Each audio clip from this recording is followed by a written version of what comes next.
Hi, Capricorn, Divine Feminines. Thank you so much for tuning in today. You could be a sun sign, moon sign, rising sign, or Venus sign, Capricorn, or you could be watching because you're a Divine Masculine and your Divine Feminine's a Capricorn. You never know. You never know, you guys. You never know. It is a general reading, so take what resonates, leave the rest. Some of it might be for you, some of it might be for someone else.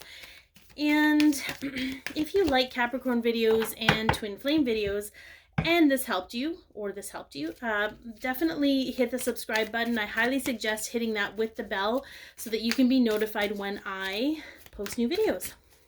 Okay, but I really believe, guys, I really believe that the people that are meant to see these videos find them in the most obscure way, so it is what it is. I don't know, it's just part of my spiel now. Okay, let's get into this, and just know you might already be working on some of these things, so some of the stuff I say isn't necessarily telling you things you don't know about yourself. It could be affirmation or confirmation for you as well.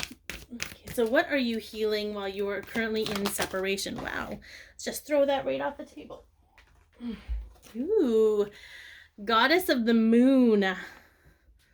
Look at you reconnecting to your intuition and your soul, right? Change.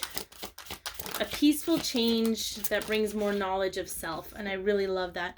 So we have the Eight of Pentacles. You're in a state of refinement, which is something I feel Capricorn energy really embodies, and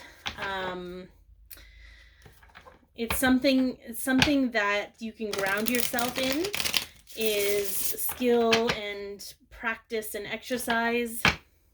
So you could be being guided a lot to reconnect with your soul energy, your spirit guides, the 5D version of your life. Then we have the Seven of Swords. And here's the really interesting thing. Sometimes the Seven of Swords is sneaky or sabotage, but sometimes it comes out to me and it says indirect action is the best action. So I feel like if you know how sometimes we think we have to meditate to connect to spirit, or we have to channel in order to connect to spirit. Sometimes we connect to spirit when we're creating things with art, or we're writing, or we're singing, or we're dancing. So I really feel like a big part of this healing for you is to connect to your soul, but is also to learn that there isn't just one way to do things. And with that relieves sort of that right or wrong energy, or worrying that you're going to do things the wrong way, and perhaps even refining specifically what works for you. Okay, so how is this helping your connection? Look at that. Oops. Okay, we'll take that one. Okay, cornucopia. So this card, whenever I see it, it's kind of like this cornucopia. Your abundance, your wealth, all your wishes are hidden in a forest, right? We can't really see beyond this cornucopia, and those can't really see in. So it's almost like you can feel your cornucopia, you can feel your connection, but it's not in the physical as much for you. Okay, we have woman holding a heart. This is part of your destined growth, okay, with that 44 number, around trusting your knowing, trusting your feeling without the tangible physical proof. So I feel the more you connect to spirit and allow spirit to, look at that. We've got the sun, right? It's going to bring happiness and clarity to your connection, okay? We have the Three of Wands. It's going to help you be really clear about the present moment, each present moment that's creating your future. And then we have the Seven of Pentacles. It's going to allow you to have patience with your connection, because you're going to experience your connection in a non-tangible way. It's going to allow you to evolve and develop a relationship with your divine counterpart in a way that can't be affected by the physical experiences.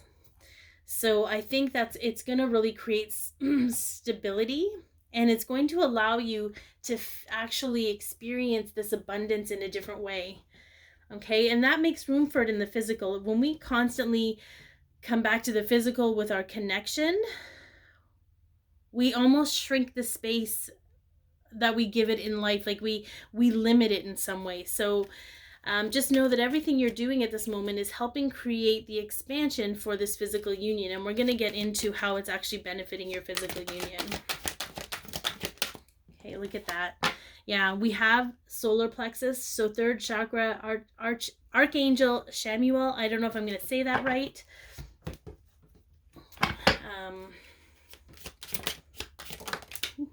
Yeah. The King of Wands, okay? Knowing what you want, knowing how to get it, knowing you already have it because it's yours.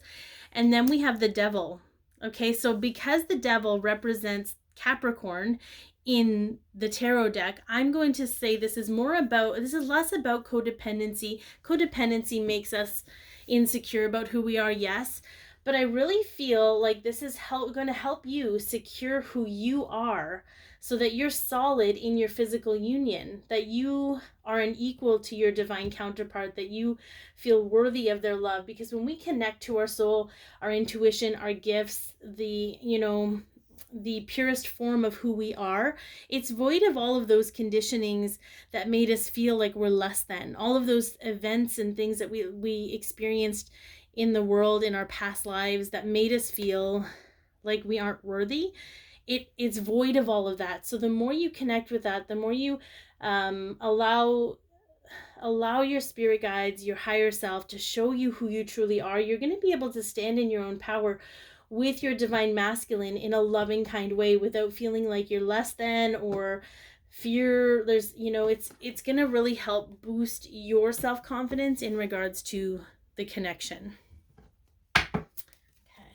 How does it help your divine masculine? Okay, so we got the yin and yang. So we know it's going to help them balance things out. Okay, we know that. Great. We love balance. So we also have the thinking woman trying to think their way through everything. Right? It's going to help them connect in their own way. Yeah, look at that. The Queen of Swords. Okay, very interesting. And the High Priestess. Now, the Queen of Swords sometimes gets a bad rap. I'm not going to lie. She often represents the karmic mother to me. In the deck, when I'm reading for Twin Flames, look at that. We have a man holding a heart, okay? Now, your divine masculine could have, look at that though, the King of Swords is on the bottom, okay? Haha. The thinking, you're both in your heads too much. But with these two, okay, so I'm gonna go on this tangent a little bit about karmic mothers, because your divine masculine could have struggled with a karmic mother who is very emotionally or verbally abusive, in the sense that they withheld love or they made them feel like less than. And I feel like your divine masculine is not someone who's going to share that information, so you may never know. They may talk to you about it, but you may never know, or you might not know right now that that's the experience they had, okay? But this, to me, the High Priestess is the divine feminine's higher self. So it tells me that the stronger you get with your connection, the stronger the divine feminine's higher self is able to help the divine masculine, guide them through this, picture they have of women, right? We have to remember that the first relationship with a woman they ever have is with their mother. And if it's not healthy, they're going to live out that experience with all other women in their lives, okay? So know that it's helping them balance themselves out, and maybe even shift their concept of their subconscious feeling about women. A lot of men don't realize they feel that way about them, right? Like, that's in their subconscious. That's the stuff that happened in their childhood and in their teenage years that they kind of buried and they kept trucking, right? So just know, and it's also helping them trust their own inner voice, helping them trust their own ability to make a decision. And that was the first energy that came through with the Queen of Swords, before I went on a tangent about karmic mothers, is the ability to be firm in the decision, and the ability to create healthy boundaries and be able to say no. I feel like these divine masculines I might be tapping into have a hard time saying no to certain people. So it's just know that when you bolster the confidence in yourself, and they're going to feel the need to bolster confidence in themselves and take back their power. Like, it's a taking back power through spirit. Whoops. think that's going to be the tagline for the video. Taking back your power through spirit, baby. Oh, sorry, your advice fell on the floor and I'm trying to pick it up without knocking the camera. I think I nudged it. Create boundaries. Yes, sir.